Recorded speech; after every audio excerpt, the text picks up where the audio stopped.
আসসালামু আলাইকুম রহমতুল্লাহি ওয়া বারাকাতুহু। দর্শক, আজকে আমরা নোভার এয়ার কুলার একটা ফ্যান সম্পর্কে কথা বলবো।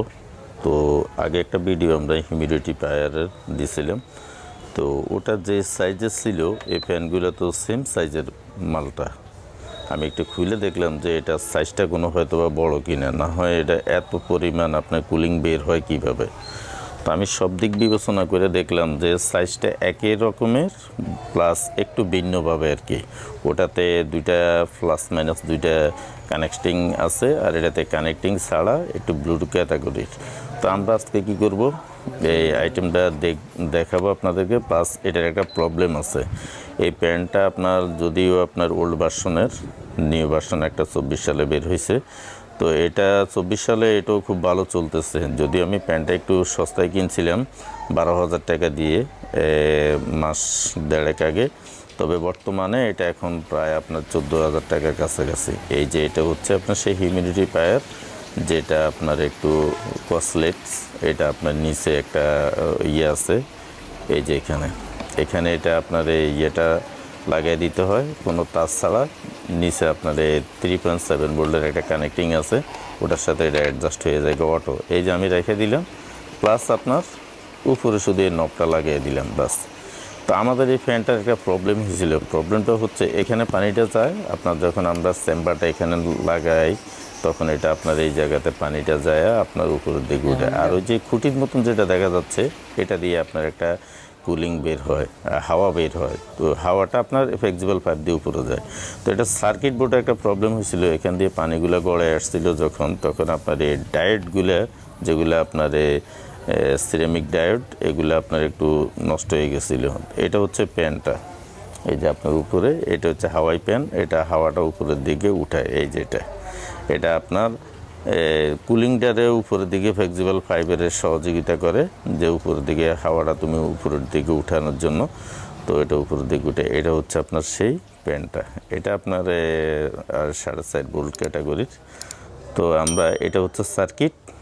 আর এই প্যানটার সবচেয়ে মূলত একটা প্রবলেম, সেটা হচ্ছে আপনার যখন পানি ঢুকাবেন কুলিংয়ের জন্য, তখন ওই পানিটা ইউজের পর আবার পানিটা পালাই দিতে হবে, নাহলে আপনি যে সার্কিটের এই যে একটা হুক দেখতেছেন, এটা দিয়ে আপনার পানিটা গড়ায় সার্কিটটার ভিতরে পড়ে। তো এটা আমি আরও কয়েকটা ফ্যানও এরকম পাইছি, আমি ওগুলো ওদেরকে ঠিক করে দিছিলাম, আমার কাছে নিয়ে আসছিল আর আমি ওগুলো ঠিক করে দিছি। তবে সবচেয়ে বড় কথা হলো সার্কিটের যে আপনার ডায়োডগুলো আছে, এখানে 4টা করে 8টা ডায়োড এখানে দেওয়া আছে, 5টা করে 10টা ডায়োড দেওয়া আছে এসি-ডিসি বোল্টের ক্ষেত্রে। তো এগুলো যদি নষ্ট হয়ে যায়, তাহলে আপনার সাধারণ যে ডায়োডগুলো আপনার পাওয়া যায় দোকানে, ওগুলো আপনি ব্যবহার করতে পারবেন শুধু প্লাস মাইনাস কানেক্টিং করে আর কি।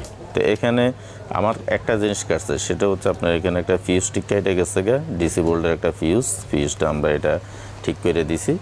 আর আপনার এই যে এখানে ফেজ যেটা আছে, এখান থেকে পেজটা আমরা কেটে নিছি, যদিও নবটা এখানে লাগানো ছিল।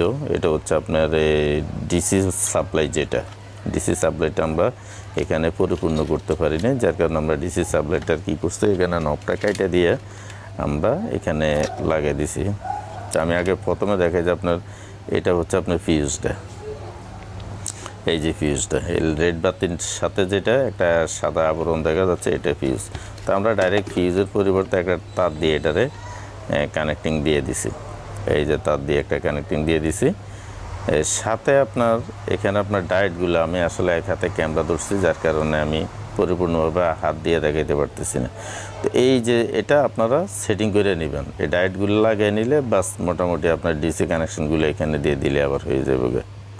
তো এখানে আমরা প্লাস যেটা আছে ডিসি বোল্টের প্লাসটা আমরা এখানে দিয়ে দিলাম। এই যে একটা ডায়োডের পিছনে শুধু প্লাসের ডায়োডের একটা সাইডে দিয়ে দিলে আপনার সবগুলো ডায়োড পেয়ে যাবে, বাস এই ছিল কাজটা।